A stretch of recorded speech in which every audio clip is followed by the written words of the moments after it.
90 के दशक में आप राजनीति, जो 90 का शुरुआती दशक था, उस दौरान आप राजनीति में आए और झारखंड आंदोलन उस समय उफान पर था। तो क्या राजनीति में आने की वजह क्या रही, या महज कुछ संयोग रहा? उस पृष्ठभूमि को जानना चाह रहे थे। मैं एकदम स्टूडेंट लाइफ में ये है, जब झारखंड आंदोलन से जुड़े हम लोग, और उस आंदोलन में कभी भी ये पॉलिटिकली ये बड़ा तस्वीर हमारे सामने नहीं था।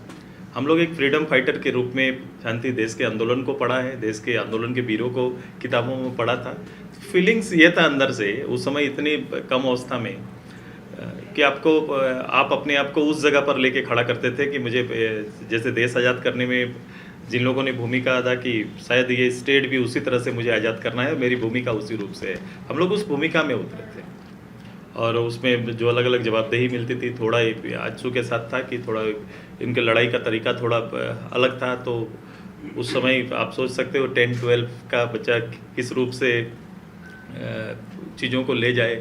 शायद इतनी पॉलिटिकल समझ नहीं थी, पर लड़ाई की समझ तो बड़ा स्पष्ट था कि ये मेरा जुनून की तरह था। जुनूनी रूप में हम सभी लोग एक फ्रीडम फाइटर के रूप में काम किए और उसी से फिर स्टेप बाय चले। मैं अपने आप को संभालते भी गया।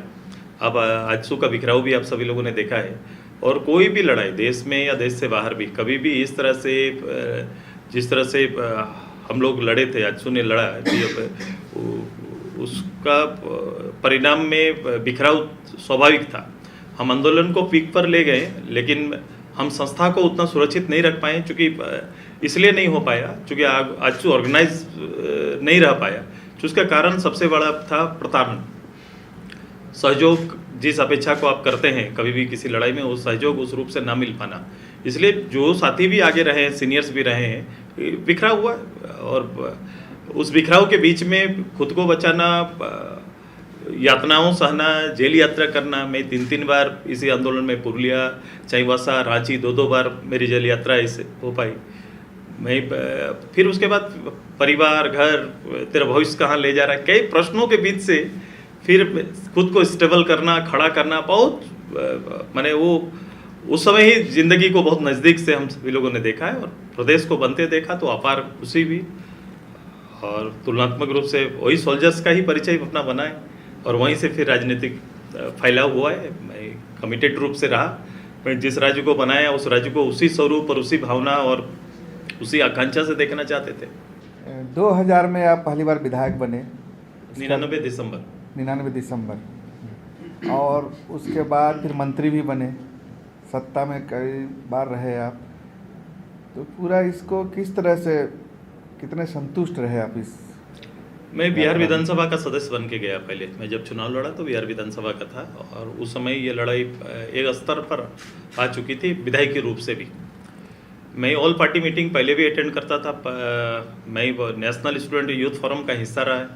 जब ये छोटे राज्यों के लिए मैं आजसू को जब लीड करता था तो उसका हिस्सा रहा मैं। SK बासुमातारी उस समय MP होते थे कोकराझार का, वो हमारे चेयरपर्सन होते थे।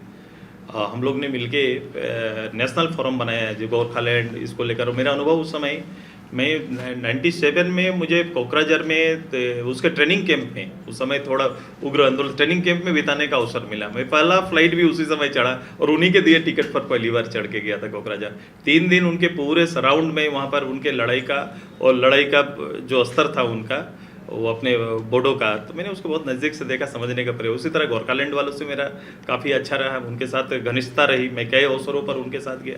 फिर उसके बाद ये अवसर मिला कि मैं जैक का गठन हो चुका था, जैक का चुनाव होना था। मैंने खुद को उस जैक के थोड़ा अनुकूल पाया, लेकिन उस समय मेरी उम्र नहीं थी। अगर उस समय जैक का चुनाव होता तो मैं 24 स्टिल, तब 25 साल के पहले मैं लड़ नहीं सकता था। लेकिन उस समय जैक का चुनाव किसी कारण से टल गया। टलने के बाद विधानसभा का चुनाव आया।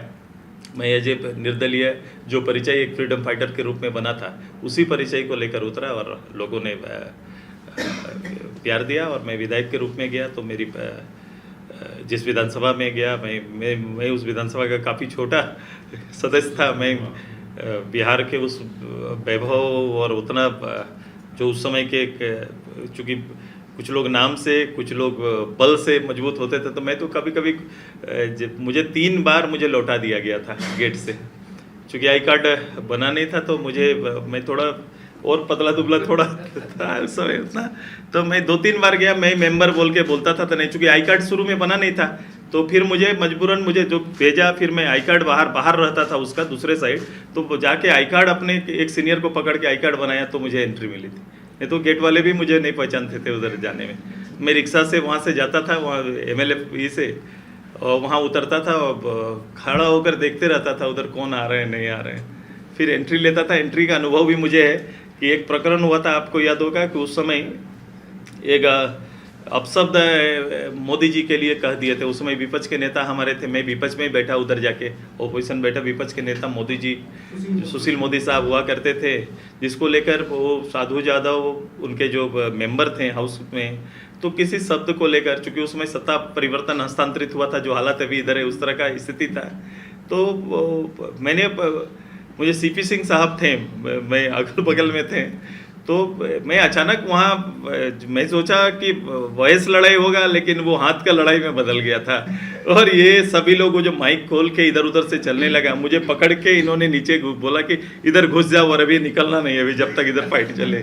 तो वहाँ से अनुभव शुरू होता है हाउस का कि किस रूप से फाइट वहाँ से शुरू हो रहा है। फिर वहाँ से आए, मैंने वहाँ भी हम लोग 9 दिन की गवर्नमेंट बनी नीतीश बाबू की, मैंने विपक्ष में रहना पसंद किया। सत्ता में ले जाने के लिए मेरी एक्सरसाइज तो घर से शुरू हो गई थी।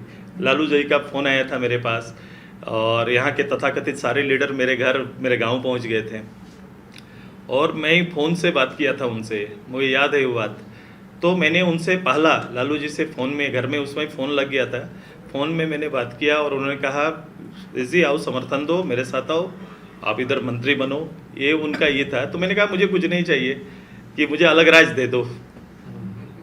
तो वो थोड़ा देर चुप हो गए और उन्होंने कहा आओ आओ, जो अपना भाषा में वो बोले कि इधर आइए, फिर आपको जो चाहिए हम लोग करने के लिए तैयार हैं, लेकिन आप, मैं जब बोला तो बोला कि आओ आप उसको बताएंगे। बोला वो एक बोल दिए थे कि जो जागत है सो पावत है, जो सोवत है सो खोवत है, ये हाल हो जाएगा, ऐसा कुछ बोले थे। और मैंने भी फिर तय कर लिया था, उनके कुछ लोग भी बाहर से पहुंच गए थे कि कैसे पहुंचते हैं, कहाँ पहुंचते हैं। मैं एक लड़ाई लड़ा उसमें, मैं जाने का तरीका फिर अपनाया अज्सू टाइप से। मैं पूरा फोर्स लेके इधर से मैं 150 लड़का लेके चला गया था। पहली बार मुझे पटना जाना है, तो पटना जाना है, मुझे लगा कि लड़ाई शुरू यहीं से ही हो जाएगा। तो अपनी जो तैयारी थी, हम लोग बाई रोड छिप के निकल के फिर पहुँचे वहाँ पर। पहुँचने के बाद जोबा मांझी वहाँ पर थी, जोबा मांझी को उन्होंने किया था, उनको रीजनल थी, रीजनल जब उस समय आए थे, हम लोग का थोड़ा नज़दीकी थे, नजम भाई थे, तो बैठे तो वो कहने लगे कि हम लोग को सपोर्ट करना चाहिए। मैं बोला मैं नहीं कर सकता, अब चले जाओ। वो आवास मंत्री बन गई, मैं विपक्ष में बैठना पसंद किया। मुझे लगा कि अलग राज्य से ये कोई भी स्वीकार मेरा नहीं होगा, मैं विपक्ष में रहना पसंद करूँगा। वहाँ से शुरू भी, इधर अलग राज्य बना, संजोग से NDA की गवर्नमेंट बनी, तो मुझे मंत्रालय दिया। 26 साल में पूरा देश का पहला मंत्री के रूप में आया, और रहा कि वो इस ई का दे, और चेंज आया। आप देखे होंगे कि जब चर्चाएं हुई, जब वो प्रधानमंत्री के रूप में 2004 का चुनाव हुआ, तो आडवाणी साहब इसी मैदान में खड़े होकर बोले कि इस बार रोड को लेकर, इंफ्रा रोड को लेकर हम लोग चुनाव लड़ेंगे, बोल के उनका भाषण था, जो मंत्रालय हमारा था। जब से आजसू का नेतृत्व सुदेश जी के हाथ में गया, पार्टी के सीनियर्स लीडर जो आजसू के फाउंडर थे, विनोद हो गए, आपके प्रभाकर जी हो गए, ललित महतो साहब हो गए, इन सारे लोग एक एक करके आजसू से आउट होते चले गए। सुदेश पार्टी को हाईजैक कर रहे थे, हाईजैक कर लिया उन्होंने। मैं जब आजसू ज्वाइन किया, तो आजसू में था, तो ये सारे साथी हमारे थे, और मैं जब पद में नहीं गया उससे पहले लोगों ने छोड़ के अपना रास्ता बना लिया था। आप लोग अगर उस समय नोट करते होंगे तो 22 जून पार्टी स्थापना दिवस मनाती थी। अब देखो 90 से 94 का पूरा पार्ट देखो, तो रांची में जो तथाकथित जो लीडर होते थे ना, वो 22 जून मनाने के लिए भी 500 कैडर खड़ा नहीं हो पाते थे। 500 में पेपर में पार्टी आ गई थी, अखबार में आ गई थी। तो अखबार चूँकि इतना फाइटर संगठन था, जिसको आगे संचालन करने के लिए बहुत जिनका नाम लिए, वो सब अपना अपना रास्ता ले लिए थे, अलग अलग पार्टी सब लोग अपना लिए, अपना सुरक्षित जगह चले गए थे। आजसू कलाना किसी को पसंद नहीं आ रहा था, लेकिन मैंने वहाँ से ही सबको जोड़ा। मैंने बेसरा साहब को भी जोड़ा। आप देखे होंगे कि मैं अध्यक्ष, बेसरा साहब ही, ललित बाबू को अध्यक्ष रहे। वो कभी भी मैं संगठन और संगठन को बनाने के लिए हमेशा रहा। मैं विनोद दा का भी आज भी इज्जत करता हूँ, आज वो भी बाहर रहे तो सुदेश को फ़ोन करते हैं। मैं हमेशा चाहा कि ये लोग रहें। आपको याद होगा कि मैंने जब गृह मंत्री के रूप में जब एक इसके लिए आंदोलनकारी कमेटी बनाई, मैं सारे ऐसे लोगों को, डॉक्टर रामदयाल मुंडा से लेकर इन्हीं लोग को रखा कि रिजर्व लोग ही अच्छा रूप से इसका मूल्यांकन कर सकते हैं। मेरे कोई गति नहीं रही, मैं संगठन को चाहता था, संगठन खड़ा है। और आज देखो, उस समय एक छात्र संगठन कुछ लोगों तक, कुछ हॉस्टल तक सीमित संगठन आज 260 ब्लॉक में फैला हुआ है। आज यहाँ का भी मेंबर, पार्लियामेंट मेंबर भी आपका एज अ पार्टी के रूप में अब स्थापित हो चुके हैं। तो ये आगे चला है और आगे ये बढ़ेगा। सर, कुर्मी एसटी का दर्जा मांग रहे हैं, राज्य भर में इसको लेकर कई राज्यों में आंदोलन चल रहे हैं, क्या कहेंगे इसके बारे में?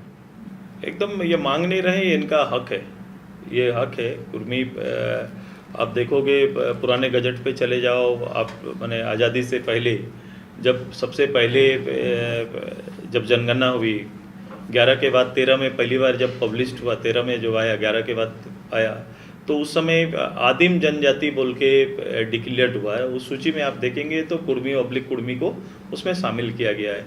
31 का पब्लिक भी देखो, 31 का जनगणना भी हुआ, तब भी आप इस चीज़ को आप वहाँ देखेंगे कि कुर्मी उनके सरकारी, भारत सरकार के गजट का हिस्सा है। 51 में जब पब्लिश्ड हुआ तो ये नाम हट गया। तो कहीं ना कहीं हम ये पूरा समुदाय जो अपना जो हक था, अपना जो पूर्व जो इनकी मान्यता थी, उसके लिए पहल कर रहा है और ये लड़ाई इनका जायज लड़ाई है।